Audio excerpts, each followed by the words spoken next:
మా అంకులు విజయవాడలో ఉంటారు. అండ్ ఇక్కడ కొంతమంది అంకులు నాన్నగారు బాగా క్లోజు. మనోజ్, నువ్వు ఎన్నో సంవత్సరాలు ఇంటి బయటగా ఉన్నావు, నీ సొంతంగా ఉన్నావు.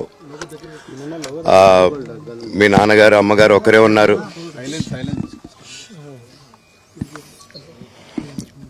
మీ నాన్నగారు అమ్మగారు ఒకరే ఉన్నారు.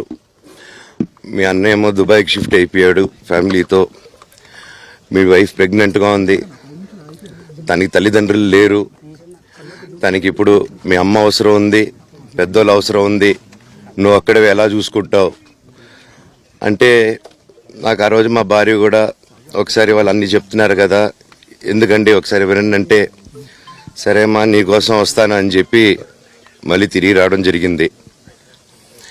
అండ్ నేను ఈరోజు నా గురించి ఆరోపణలు వేస్తున్నారంటే అది నేనేం చెప్పలేను. ఓన్లీ మీకు ఆధారాలు మాత్రమే చూపించగలుగుతాను.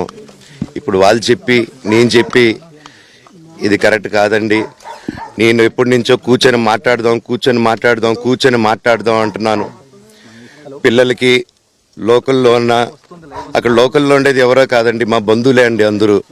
ఆ చుట్టుపక్కల గ్రామాలందరూ మా నానమ్మ ఊరు, మా అమ్మమ్మ ఊరు అందరూ మా వాళ్ళండి. వాళ్ళ పిల్లలు, మనవాళ్ళు, వాళ్ళ బంధువులు. సో వాళ్ళకి అన్యాయం, వాళ్ళు నాకు వాళ్ళ అర్జీలు పెట్టుకున్నారు, వాళ్ళ లెటర్లు పంపించారు, వాళ్ళన్నీ చేశారు.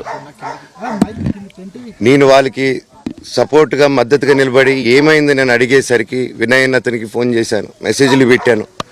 సార్ వాట్ ఈస్ హ్యాపెనింగ్, నేను కావాలంటే కాలు మీద కూడా పడతానండి, ఈ ఇష్యూ క్లియర్ చేయండి, మాట్లాడుకుందాం అంటే చాలా దురుసుగా రిప్లైలు పెట్టారు. నేను ప్రతిదీ ఈరోజు సాయంత్రం 5:30కి ప్రెస్ మీట్ పెట్టి ఇన్నాళ్ళు ఆగానండి, ఇంకా ఆగలేను.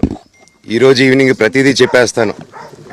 ఆ రోజు నేను పోలీసు సపోర్ట్ అడిగినప్పుడు స్టేషన్కి 100కి ఎందుకు ఫోన్ చేశాను, ఆ 100 దగ్గర నుంచి నేను పర్మిషన్ ఇస్తున్నాను, నాకు ప్రాబ్లం లేదు.